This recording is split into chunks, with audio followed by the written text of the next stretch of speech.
Hi guys, I'm Sanjeev again. So today we are going to talk about the solar minimum and solar maximum. Last time, what we have discussed about the grand solar minima, we are going through actually. So it will reduce the temperature and water will be achieving some frozen point at few of the places on Earth.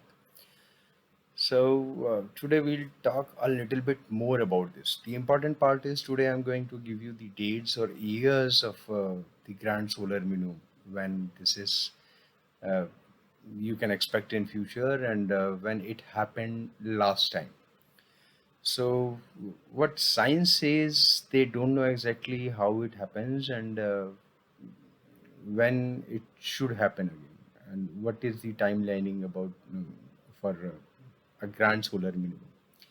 But this is a global phenomenon and this is a universal activities where it happens that people know and they have noticed some activity that particular grand solar minimum is called maunder that happened from 1650 to 1715, right?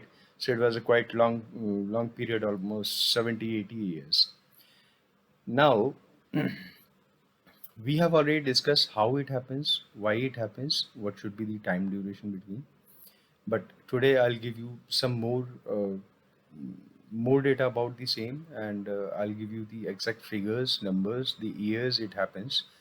What you need to do is just reduce 20 and plus add 20, and that period, in that particular period, you can witness the maximum effect of the solar minimum, right? Before that, we'll try to understand uh, how this normal solar minimum happens, which comes every 11th year or maybe after every 10 years. So let's go through this. So here we try to understand what is solar minimum exactly and what is solar maximum, which comes every 11 years. Here you can see this blue colored line is for Earth, that is Terre. Terre is actually Earth. Then Venus is there, Mercury is there near to Sun, and Mars is just next to the Earth. So if you reduce it, as I told you last time, the solar minimum and maximum that happens because of the motion of Jupiter and Saturn. So we'll see the position of Jupiter and Saturn. These are the Jupiter and Saturn. So suppose if they are moving, how they will move. We'll see it here. This is one position where solar minimum is there. Now Jupiter is moving further,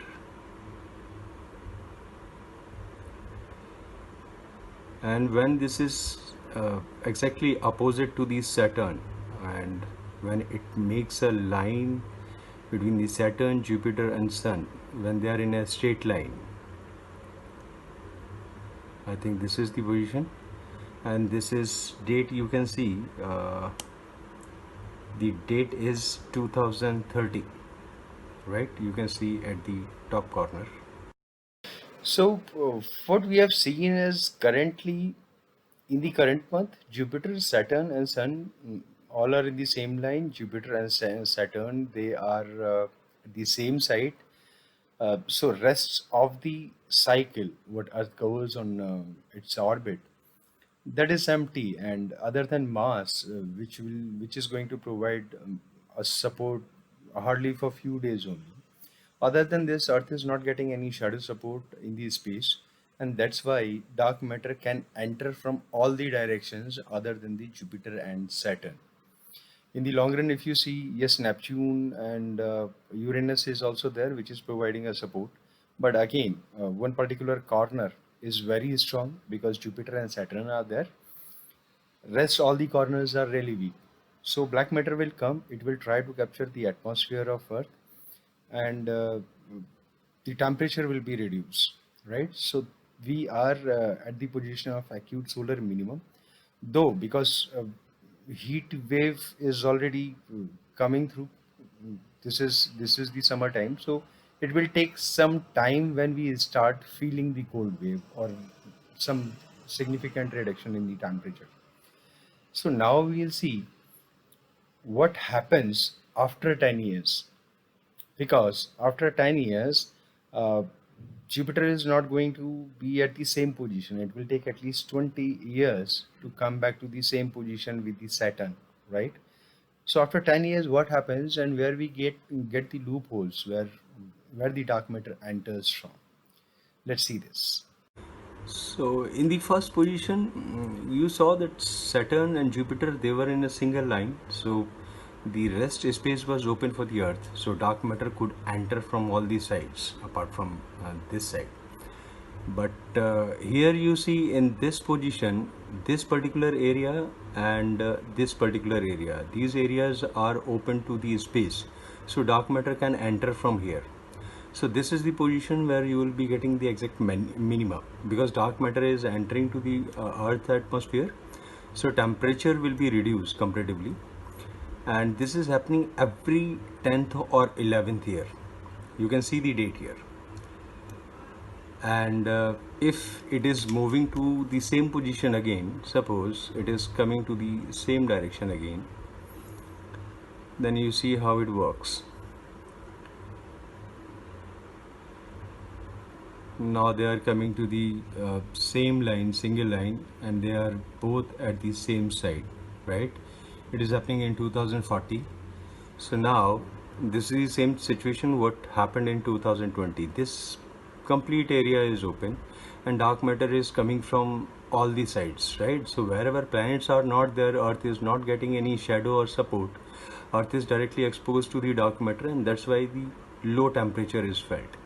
In between, whatever situation is there, wherever it is having a support, this will be getting a maximum between two minima.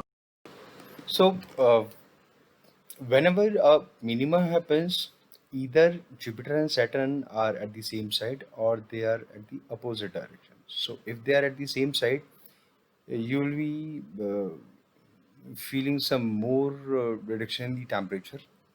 And if they are at opposite side, yes, temperature reduction will be comparatively less, but yes, you will be getting black matter entering from the two sides, because that is a open space for the Earth. In between, if Mars is providing any kind of support, then there could be a difference in the solar minima or maxima. That is one thing. Second thing is, minutely it will depend on the position of Uranus and your Neptune also. So if you talk about the solar minima or maxima, it will come only after 10 years time, and this time is fixed. But you are feeling that effect or not, that depends on rest of the planet position, right? So if you want to count from now, this is the current year 2020, and we got the acute position of Jupiter and Saturn for the solar minima. So next you will be getting in 2040, then 2050, then 2060, 2070, etc., etc.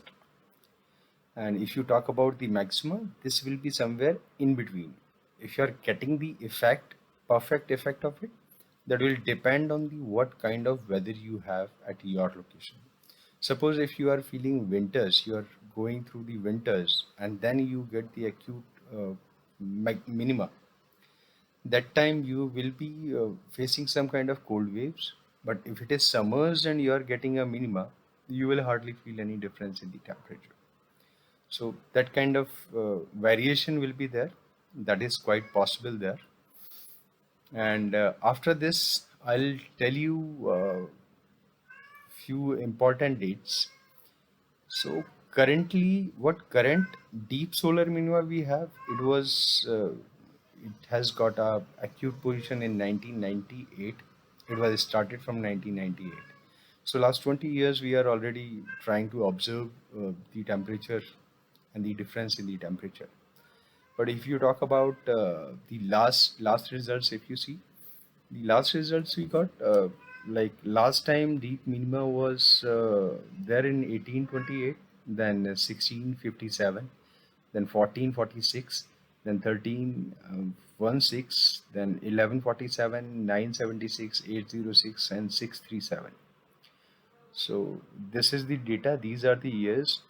If you really want to see the detailed study, if you find anywhere, you just need to add plus 20 and minus 20, so that duration will be affected through the deep solar or grand solar minima. In future, if you talk about when we will be having these grand solar minima again, those are going to be 2168, then 2339, then 2510, 2683, 2852, and 3024. One more important thing I'll tell you. Now it's the end of the video almost. So that important thing was a deep solar minima you can see on 2339. Uh, During one of my previous posts, what I posted in October, I think it was post number 3 on Aryabhatta page. I have given you some calculations of the timing according to the Vedic timing. So that was about the Kali Yuga, Dwapar Yuga, then Treta Yuga, and Sati Yuga. What is important in that? What calculation I have given you that time? Uh, those were based on the scientific logics, not based on the Vedas, Puranas, and other ancient literature. So those calculations will tell you that every yuga will be having one period of 1152 years in this descending cycle of yugas, right? Where Dwapar will be counting double number of years than the Kali Yuga. So if you consider the Kali Yuga is having 1152 years, Dwapar will be having how much? 2304 years. And our calendar was started earlier than it was supposed to be started, because it starts with the I think birth of the Christ Church, birth of the Jesus Christ, sorry, and this is supposed to start with the death of the Jesus Christ. He is 3680. So if you add 36 in 2304, what it comes? 2340. 2340 is the right year when Treta Yuga is going to start. So that's an important information. If you want to go through the details of the calculations, you can go through the previous post, maybe post number 3. And I think last month also I have given one post with the calculations of the timing. So those will be matching. And if it is happening this way with the help of solar minima, your temperature is going to be reduced, and within 300 years, the entire Earth is going to be changed. At least 60 to 70% changes will happen in the Earth. So I'll take your leave. I hope this data will work for you and you will keep this on record. Thank you. Be with me. I'll come with some more interesting videos.